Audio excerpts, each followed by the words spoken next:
Hello दोस्तों, कैसे हो सब लोग। दोस्तों स्वागत है आज के सेशन में set of and carry forward of losses. आज हम करने वाले हैं, इंपॉर्टेंट चैप्टर है, एग्जाम में आता है, आसान है और इंपॉर्टेंट है। ठीक है, दोनों चीजें हैं, तो ये स्कोरिंग टॉपिक है। Set of and carry forward of losses जो कि सेक्शन नंबर 70 से लेके 80 में कवर होता है। हालांकि हमें इतने सारे सेक्शंस करने नहीं होते इतने डीपली, बट यस, कहां से कवरेज है वो मेरा बताना आपको फर्ज है, तो इसलिए सेक्शन नंबर 70 से 80। आगे, इन इंडिया इनकम टैक्स जो है वो लगता है ऑन द टोटल इनकम, है ना। In India income tax is levied on total income of the assessee earn during the previous year. The total income means sum of all the heads of income which may include losses also. तो भाई, आप जो अपनी income पे tax पे करते हो उसमें लॉसेस भी इंक्लूड होते हैं, दोनों को सबको कंबाइन करके हम टैक्स पे करते हैं, है ना। There are rules which has been made to set off the losses with income which are as follows. तो क्या है वो rules? Now there are 3 type of rules. Step 1, सबसे पहले intra head adjustment. Step 2, inter head adjustment. Step 3, carry forward of losses. बच्चों, मैं आपको इस वीडियो के अंदर एक तो अमेंडमेंट्स के बारे में चर्चा करने वाला हूं, ठीक है। हालांकि ये वीडियो, अमेंडमेंट्स वाली वीडियो अलग से मैंने अपलोड की हुई है। इसके अलावा मैं आपके साथ कुछ सेट ऑफ कैरी फॉरवर्ड के प्रैक्टिस क्वेश्चंस भी कराने वाला हूं, ठीक है, जो मैं अपनी बुक से कराने वाला हूं। नाउ, तो मेन मुद्दा ये है कि अच्छा, अगर आपको ये पीडीएफ चाहिए तो आपको मेरा टेलीग्राम चैनल ज्वाइन करना होगा दोस्तों। तो टेलीग्राम चैनल पर आपको ये पीडीएफ मिल जाएगा, अलॉन्ग विद जो मैं क्वेश्चन सॉल्व कराऊंगा वो भी। सो हम लोग इनकम टैक्स जो पे करते हैं ना, वो टोटल इनकम पे करते हैं, और उन इनकम में लॉसेस भी हो सकते हैं, है ना। इसलिए गवर्नमेंट कहता है कि उन लॉसेस को कैसे सेट ऑफ किया जा सकता है, उसके लिए रूल्स है। तो there are 3 steps. Step 1 is intra head, step 2 is inter head adjustment and step 3 is carry forward of losses. जब मैं बात करता हूं इंट्रा हेड एडजस्टमेंट, इसका मतलब होता है with in the head. Under this section the losses incurred by assessee in respect of one source shall be set off against the income from any other source, but same head के अंदर। जैसे कि मान लो मेरे पास house property है, house property 2 है, एक house property में लॉस है और एक हाउस प्रॉपर्टी में इनकम है, तो मैं उन लॉस को उस इनकम के साथ सेट ऑफ कर सकता हूं क्या? यस। तो under this section the losses incurred by assessee in respect of one source shall be set off against the income of other source under the same head of income and in the same assessment year। Example के तौर पे, जैसे मेरे पास ये 2 house properties हैं, मैं इनको आपस में सेट ऑफ कर दूंगा। 6 लाख का इनकम है, 2 लाख का लॉस है, मैं एडजस्ट कर दिया, मेरी इनकम आ गई 4। ऐसे ही बिजनेस, मेरे पास 3 बिजनेस हैं, बिजनेस में एक है ए, बी और सी। इन तीनों बिजनेस में से बी और सी जो बिजनेस है, इसमें मुझे लॉस चल रहे थे, मैंने ए के साथ सेट ऑफ कर दिया, मेरा अभी भी लॉस बच रहा है 6 लाख। क्या मेरी बात समझ में आ गई? इसको हम कहते हैं इंट्रा हेड, जो मैंने अभी अभी किया है, this is called as intra head, जहां पे हम हेड के अंदर एडजस्टमेंट करते हैं। क्या मेरी बात समझ में आ गई? Now this is also intra head. ये दोनों चीजें क्या है? Intra head adjustment. आगे आ जाओ। But there are some exceptions जहां पर आपको ये इंट्रा हेड इतना आसान नहीं है, मतलब आप विद इन द हेड में भी जूझ रहे होगे, आप एडजस्ट नहीं कर पाओगे। Now number 1 is long term capital loss. दोस्तों, लॉन्ग टर्म कैपिटल लॉस को आप सेट ऑफ कर सकते हो, बट सिर्फ और सिर्फ लॉन्ग टर्म कैपिटल गेन के साथ। किसके साथ? लॉन्ग टर्म कैपिटल गेन के साथ। यानी लॉन्ग टर्म कैपिटल लॉस सिर्फ लॉन्ग टर्म कैपिटल गेन का सेट ऑफ हो सकता है और किसी के साथ नहीं। Is that clear everyone? अच्छा, तो फिर ये तो एक नेगेटिव पॉइंट हो गया ना, लिमिटेशन हो गई। पहले बोला इंट्रा हेड कर दो, अब इंट्रा हेड के अंदर तो कैपिटल गेन शॉर्ट टर्म भी होता है, तो शॉर्ट टर्म के साथ एडजस्ट करने नहीं दिया गया। समझ में आया कि नहीं? बट जो शॉर्ट टर्म कैपिटल लॉस है, that can be set off with both long term as well as short term capital gain. Speculation loss, now this is also an exception where speculation मतलब सट्टा बाजारी वाला loss. अगर मुझे speculation में loss होता है तो मैं स्पेक्यूलेशन का लॉस सिर्फ और सिर्फ स्पेक्यूलेशन इनकम के साथ ही सेट ऑफ कर सकता हूं। स्पेक्यूलेशन लॉस, है ना, can be set off only with income from speculation business. तो सट्टा बाजारी का लॉस है तो सट्टा बाजारी की इनकम में से सेट ऑफ करो, आप किसी के साथ एडजस्ट नहीं कर सकते। स्पेक्यूलेशन का मतलब होता है जहां पर सेलिंग और बाइंग हो एसेट की विदाउट फिजिकल डिलीवरी, मतलब मेरे पास फिजिकली कोई एसेट नहीं आया बट उसकी बाइंग सेलिंग हो रही है, इसको हम स्पेक्यूलेशन बोलते हैं। It means it can not be set off with any other business income. बच्चों, किसी भी और बिजनेस के साथ मैं इसको सेट ऑफ नहीं कर सकता, किसी ऑर्डिनरी बिजनेस के साथ सेट ऑफ नहीं कर सकता। स्पेक्यूलेशन के साथ जाएगा। Okay. Loss from activity of owning and maintaining resources. अगर मुझे ओनिंग एंड मेंटेनिंग वाली एक्टिविटी में नुकसान होते हैं तो मैं उस लॉस को income from owning and maintaining resources के साथ सेट ऑफ कर सकता हूं, बस। और किसी के साथ नहीं। तो याद रहे, loss from that activity owning and maintaining resources can be set off with income from such resources, that's it, it can not be set off with any other income. Okay, आगे आ जाओ। Loss from specified business. बच्चों specified business आप PGBP chapter में पढ़ते हो। Specified business का मतलब होता है जहां पे गवर्नमेंट ने कहा कि आप ऐसे बिजनेसेस खोलो, हम आपको 100% कैपिटल एक्सपेंडिचर की डिडक्शन देंगे। अब ऐसे सिचुएशन में आपके बिजनेस में लॉस आने के चांसेस ज्यादा हो जाते हैं, क्योंकि आपका इनकम इतनी होती नहीं है और कैपिटल खर्चे तो इनिशियल स्टेज पे आप करते ही हो। तो इस वजह से आपको जो नुकसान होते हैं वो नुकसान आपको पीएनएल में दिखते हैं, और गवर्नमेंट कहता है वो लॉस को आप अलाउड है कि आप उसको सेट ऑफ कर सको अपनी स्पेसिफाइड बिजनेस इनकम के साथ ही। Is that clear? So loss of specified business can be set off only with specified business income. Okay, तो ये भी हमारा एक्सेप्शन हो गया। कैजुअल इनकम की बात करें तो कैजुअल इनकम में हम बात करें कैजुअल लॉसेस की, तो कैजुअल लॉसेस तो अलाउड ही नहीं है सेट ऑफ होना किसी और के साथ।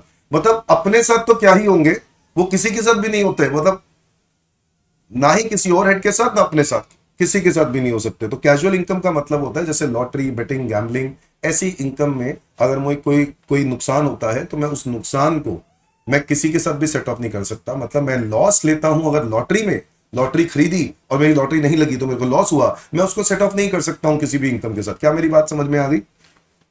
ओके, अच्छा एक और खास बात है, any other head loss can not be also set off with such income. मतलब कोई और लॉस आप इस इनकम का सेट ऑफ नहीं कर सकते, क्योंकि ये है ही ऐसी कैटेगरी और इसके ऊपर ना फ्लैट रेट ऑफ टैक्स लगता है। अगर आज आपने लॉटरी, बेटिंग, गैम्बलिंग कमाया ना, तो इस पर आपको फ्लैट 30% टैक्स पे करना पड़ता है। तो इस पे कोई लॉस आप इस इनकम का सेट ऑफ नहीं कर पाओगे। Okay, loss from any exempt source of income. अगर आपके पास कोई एग्जेम्प्ट सोर्स ऑफ इनकम है, ओके, अगर कोई एग्जेम्प्ट सोर्स ऑफ इनकम है और उसमें नुकसान होते हैं, that can not be set of against the profit from taxable source of income. क्या मतलब है? अगर मेरे को एग्रीकल्चर है तो एग्रीकल्चर में मुझे नुकसान हुआ तो मैं उस नुकसान को मैं इनकम के साथ सेट ऑफ नहीं कर सकता हूं। क्यों? क्योंकि जब एग्रीकल्चर इनकम होती है वो एग्जेम्प्ट होती है, तो लॉस है तो मैं सेट ऑफ क्यों करूं? तो loss from exempt source of income can not be set of against the profit from the taxable source of income. इसका एक और एग्जांपल है, जैसे नीचे लिखा है, share of loss from partnership firm. अगर आपको पता है पार्टनरशिप फर्म से जो पार्टनर का प्रॉफिट होता है वो एग्जेम्प्ट होता है। क्यों? क्योंकि पार्टनरशिप फर्म उस प्रॉफिट पे टैक्स पहले ही दे देती है, तो जो पार्टनर को हिस्सा मिलता है प्रॉफिट का, उस पे टैक्स दोबारा नहीं लिया जाता, तो पार्टनर्स के लिए एग्जेम्प्ट हो गया। ऐसे ही अगर लॉस का कोई हिस्सा है तो लॉस को क्या करना चाहते हो आप? सेट ऑफ करना चाहते हो। तो क्या आप लॉस को सेट ऑफ कर सकते हो? Share of loss from the firm is not allowed to be set off since the share of profit from the firm is exempt. तो गवर्नमेंट ने कहा जब प्रॉफिट का हिस्सा पार्टनर के लिए एग्जेम्प्ट होता है तो लॉस का हिस्सा सेट ऑफ करने क्यों दिया जाए? तो वो लॉस का हिस्सा सेट ऑफ करने नहीं दिया जाएगा। बट देखो सिंपल सा लॉजिक है कि अगर गवर्नमेंट लॉस को सेट ऑफ करने देगी तो आप अपने प्रॉफिट के साथ सेट ऑफ कर लोगे और आपकी इनकम कम हो जाएगी और आपका टैक्स कम हो जाएगा। बेसिकली समझ गए बात? इंटर हेड एडजस्टमेंट हमारा अगला स्टेप। पहले इंट्रा हेड कर लिया, अब इंट्रा हेड करने के बाद आज भी लॉस बच गए। देखो बच गए थे ना, ये देखो जो मैंने एग्जांपल करा रहा था उसमें हिसाब से लॉस बच रहा था। ये देखो बिजनेस में 6 लाख का, अब मैं इसको इसके साथ सेट ऑफ कर दूंगा। इसको बोलेंगे इंटर हेड। क्या बोलेंगे? Inter head. इंटर हेड का मतलब यही है कि एक हेड को दूसरे हेड के साथ एडजस्ट करना। ओके, ये देखो after applying step 1 if losses under the head is still there it can be set off with the other head of income, it is called as inter head adjustment. Example, in the continuation of the above example, अगर house property का 4 लाख का income और PGBP में 6 लाख का loss है तो मैं इनको आपस में सेट ऑफ करना चाहता हूं, तो क्या मैं कर सकता हूं? कर सकता हूं। अभी भी लॉस बच रहा है 2 लाख का। ओके, नाउ दोस्तों इंटर हेड एडजस्टमेंट में देयर आर सम एक्सेप्शंस, जैसे कि number 1 loss under the head capital gain.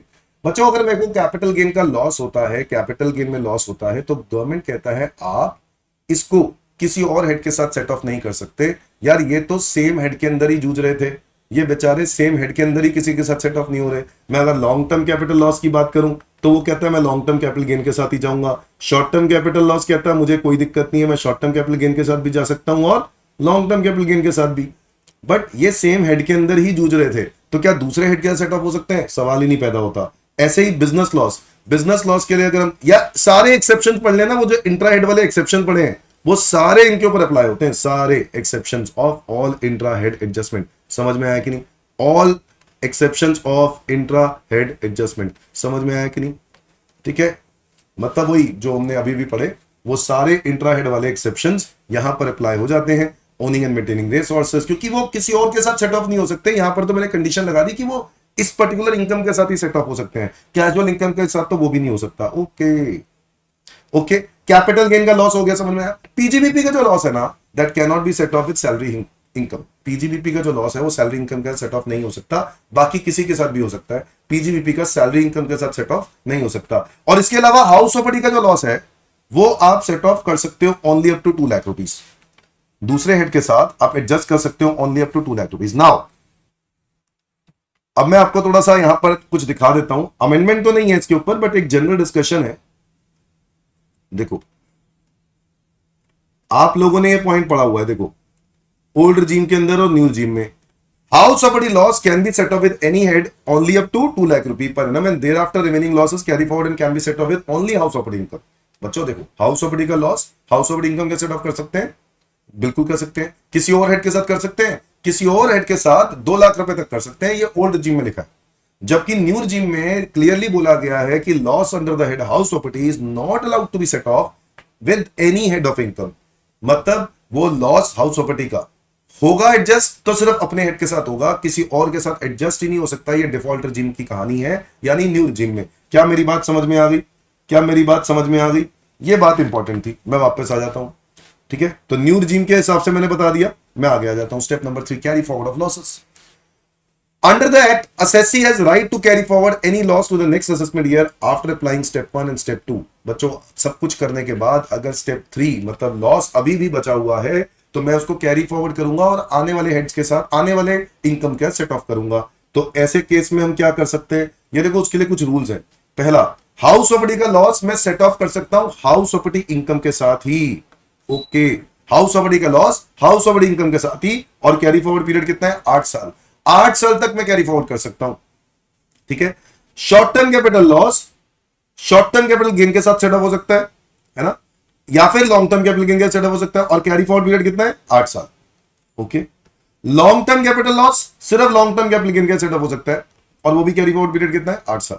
Speculation business loss speculation business income का सेटअप हो सकता है, ये बात हमने पहले ही पढ़ी थी। देखो यहां पे अब हम सेम ईयर की बात नहीं कर रहे हैं, अब हम बात कर रहे हैं कैरी फॉरवर्ड होने के बाद जो लॉस है वो कैरी फॉरवर्ड होने के बाद किसके साथ सेट ऑफ हो सकते हैं। तो स्पेक्यूलेशन लॉस स्पेक्यूलेशन इनकम के साथ, और कैरी फॉरवर्ड पीरियड 4 साल। बस ऐसे समझो, गवर्नमेंट को घिन है, गवर्नमेंट को नफरत है इन गंदी इनकम से। स्पेक्यूलेशन, सट्टा बाजारी, कैजुअल इनकम है ना, ओनिंग एंड मेंटेनिंग रिसोर्सेज, ऐसे जो लॉस है इनको कैरी फॉरवर्ड करने के लिए रिस्ट्रिक्शन कम है, और नॉर्मली बाकी इनकम के लिए कैरी फॉरवर्ड की रिस्ट्रिक्शन ज्यादा है। तो एक है 8 साल और एक 4 साल, तो ये 4 साल है। समझ में आया कि नहीं? स्पेसिफाइड बिजनेस लॉस, अच्छा स्पेसिफाइड बिजनेस लॉस ना वैसे ही लिमिटेड सेट ऑफ हो सकता है। स्पेसिफाइड बिजनेस लॉस सिर्फ स्पेसिफाइड बिजनेस इनकम के साथ ही सेट ऑफ हो पाएगा, इसलिए इसका carry forward period indefinite period है। क्या है? इनडेफिनाइट, कितने भी मर्जी सालों तक आप कैरी फॉरवर्ड करो। अनएब्सॉर्ब फैमिली प्लानिंग एक्सपेंडिचर, ये आपने पीजीबीपी में पढ़ा होगा। Unabsorbed capital expenditure on scientific research, ये भी आपने पीजीबीपी में पढ़ा होगा। और वो जो लॉस है ना, अनएब्सॉर्ब लॉसेस है, अनएब्सॉर्ब कैपिटल एक्सपेंडिचर है, that can be set off with any head of income except salary. बच्चों बिजनेस लॉस के लिए तो मैंने पहले भी बताया था, that can be set off with any head of income except salary. तो ये kind of a business loss ही तो है। अनएब्सॉर्ब फैमिली प्लानिंग एक्सपेंडिचर, जहां पे फैमिली प्लानिंग एक्सपेंडिचर आपका ज्यादा है या साइंटिफिक रिसर्च के लिए खर्चा ज्यादा है ना, और इनकम कम है, तो उस केस में आपको लॉस हो रहा होगा। तो वो जो अनएब्सॉर्ब्ड है ना, उस अनएब्सॉर्ब को आप नेक्स्ट ईयर कैरी फॉरवर्ड कर सकते हो। किस इनकम का सेटअप कर सकते हो? किसी भी इनकम के साथ एक्सेप्ट सैलरी। और कितना टाइम के लिए? इनडेफिनाइट पीरियड के लिए। ओके, अनएब्सॉर्ब डेप्रिसिएशन, दोस्तों unabsorbed depreciation can be set off with any head of income except salary. Unabsorbed depreciation can be set off with any head of income except salary. सारे business वाले हैं, ये भी business वाला है, वो भी बिजनेस, ऊपर वाले भी बिजनेस वाले हैं। That can be set off with any head of income except salary. ये भी इंडेफिनिट पीरियड है, ये भी इंडेफिनिट पीरियड है। ओके, अदर बिजनेस लॉस की बात करते हैं, जो बाकी के बिजनेस लॉस बच गए, नॉर्मल बिजनेस। तो जहां पर बिजनेस लॉस बच गए, तो business loss can be set off with business income and can be carry forward up to 8 years. कितने साल? 8 साल। समझ में आया कि नहीं? Loss from owning and maintaining resources की अगर एक्टिविटी नुकसान है, तो ओनिंग एंड मेंटेनिंग रिसोर्सेज का जो लॉस है वो सिर्फ income of same activity resources के साथ ही एडजस्ट हो सकता है। याद रहे, रिसोर्सेज और हॉर्स रेसेस अलग अलग चीजें हैं। बच्चे कंबाइन कर देते हैं और बार बार उनको मेरे को कहानी बतानी पड़ती है ना। रेस हॉर्सेस और हॉर्स रेसेस अलग अलग चीजें हैं। रेस हॉर्सेस में हॉर्स की बात हो रही है और हॉर्स रेस में रेस की बात हो रही है। Is that clear? और रेस हॉर्सेस का जो ये लॉस है ना, वो सिर्फ रेस हॉर्सेस की इनकम के साथ सेट ऑफ हो सकता है। और हॉर्स रेसेस का विनिंग जो है वो यहां आता है बच्चों, विनिंग फ्रॉम हॉर्स रेसेस। यहां पे तो लॉस लिखा हुआ है, तो लॉस है ना फ्रॉम हॉर्स रेसेस। ये बेसिकली बेटिंग की बात कर रहा है। किसकी बात कर रहा है? बेटिंग। तो अगर आपको लॉस हुआ है तो that can not be set off, इस सेट ऑफ ही नहीं हो सकता, not allowed to be set off. समझ में आया कि नहीं? That's it. अच्छा, ये बात याद रखनी है आपको, owning and maintaining resources that can be set off with same activity और 4 साल। इसका कैरी फॉरवर्ड पीरियड कितना है? 4 साल। गंदे है ना, गंदे गंदे वाला 4 साल।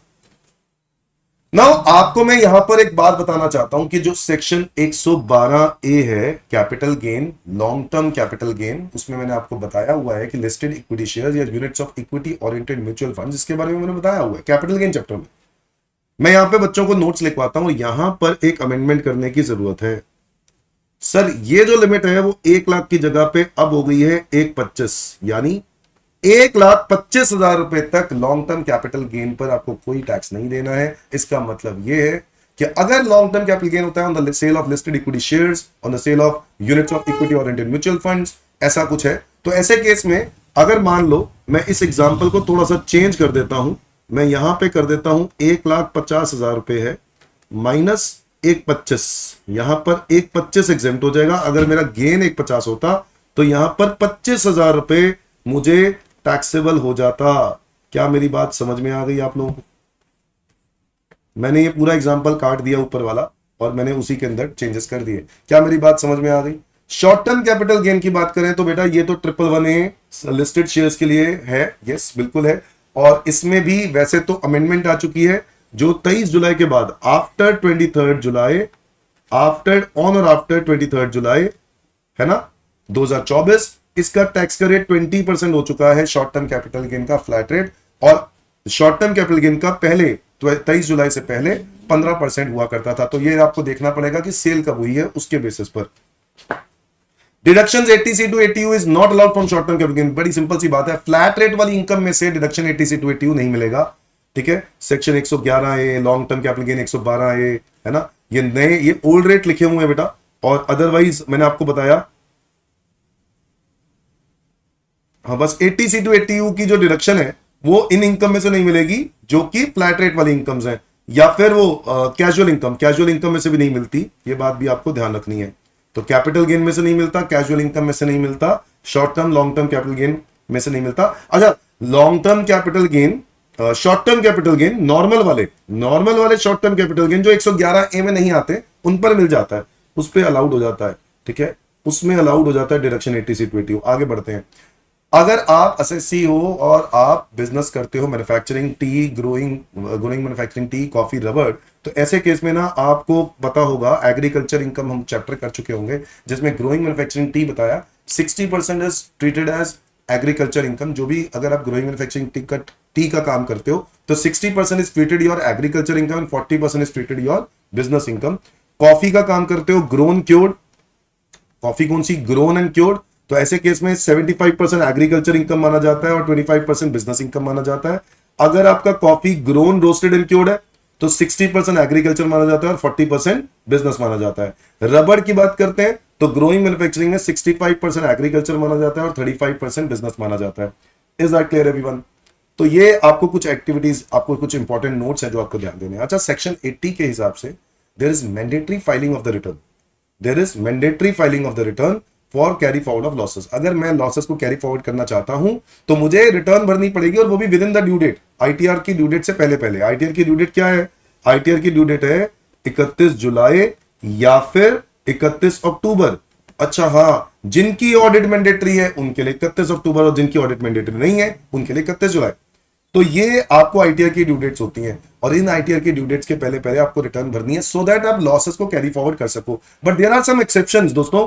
हाउस प्रॉपर्टी का लॉस और अनएब्सॉर्ब डेप्रिसिएशन, हाउस प्रॉपर्टी का लॉस और अनएब्सॉर्ब डेप्रिसिएशन को अगर हम छोड़ दें तो इसको, इन दोनों को आप चाहे रिटर्न के बाद ही क्यों ना, ये रिटर्न मतलब रिटर्न की ड्यू डेट के बाद ही क्यों ना आपने रिटर्न, मतलब लेट फाइलिंग भी करी होगा आपने, हाउस प्रॉपर्टी का लॉस और अनएब्सॉर्ब डेप्रिसिएशन, तो भी चल जाएगा, हम कुछ नहीं कहेंगे, हम आपको इसको कैरी फॉरवर्ड अलाउड कर देंगे। क्या मेरी बात समझ में आई?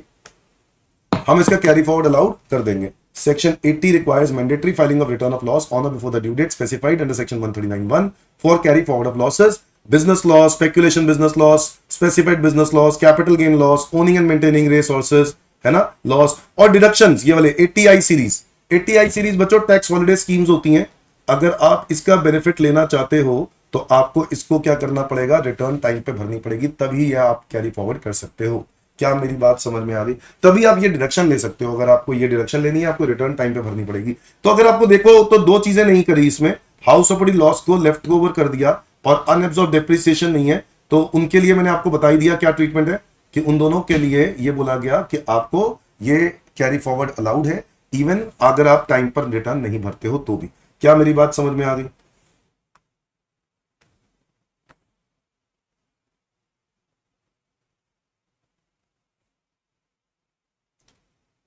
ना आपको यह भी पता होना चाहिए, जब भी कभी आप बिजनेस लॉसेस को आप बॉट फॉरवर्ड करते हो, कैरी फॉरवर्ड करते हो, तो आप सबसे पहले क्या करोगे, सेट ऑफ, क्या उसका ऑर्डर होगा, the order in which set off will be effected as follows. मतलब अगर मेरा पास करंट ईयर का डेप्रिसिएशन है, मैं पहले करंट ईयर का डेप्रिसिएशन सेट ऑफ करूंगा, करंट ईयर के कैपिटल खर्चे सेट ऑफ करूंगा on scientific research, current year के family planning expenditure set off करूंगा। ठीक है, पहले तो ये काम करेंगे जो करंट ईयर से रिलेटेड है, फिर इसके बाद बॉट फॉरवर्ड बिजनेस लॉस उसके बाद सेट ऑफ करेंगे। तो अगर मान लो मेरे पास आज पीजीबीपी में 1 लाख रुपए की इनकम है और मेरे पास करंट ईयर के डेप्रिसिएशन है, करंट ईयर के, पहले तो करंट ईयर का सेट ऑफ करो ना, फिर उसके बाद brought forward loss from business in profession, पुराने लॉस इन प्रोफेशन वाले वर्ड आ जाएंगे, फिर अनएब्सॉर्ब डेप्रिसिएशन आ जाएगा, फिर अनएब्सॉर्ब कैपिटल एक्सपेंडिचर और फैमिली प्लानिंग आ जाएगा, और साइंटिफिक रिसर्च आ जाएगा। तो बेसिकली अगर मैं ये तीन देखूं, ये तीनों के तीनों जो है ना, ये अनलिमिटेड टाइम के लिए है, बोलो हाँ या ना, कैरी फॉरवर्ड। इसलिए इनको बाद में करना एडजस्ट, पहले आप करंट ईयर वाला करना और फिर उसके बाद बिजनेस लॉस करना, क्योंकि बिजनेस लॉस तो 8 साल ही अलाउड है। क्या मेरी बात समझ में आ गई? दैट्स इट दोस्तों। अब जो है हम लोग क्वेश्चंस के लिए, क्वेश्चन प्रैक्टिस के लिए 1 मई से हम लोग क्वेश्चन प्रैक्टिस स्टार्ट करेंगे, जैसे कि मैंने आपको पहले भी अनाउंस कर दिया है। तो क्वेश्चन प्रैक्टिस का सेशन जो है उसी के अंदर होगा 1 मई से। ठीक है, तो वहीं पर मिलेंगे 1 मई से। अभी फिलहाल हम लोग जो है नोट्स हमने सारे पढ़ लिए हैं, तो set of and carry forward छोटा सा चैप्टर है, फटाफट रिवाइज करके क्वेश्चंस आप लोग अपनी तरफ से प्रैक्टिस करो। मैं आपके साथ कुछ पीवाईक्यू करवाऊंगा, प्रीवियस ईयर क्वेश्चंस कराऊंगा, और मॉडल क्वेश्चन पेपर जो एमटीपीज आते हैं उनके क्वेश्चंस कराऊंगा। तो मिलते हैं सेशन के अंदर, ठीक है, वो आएगा 1 मई से। Thank you.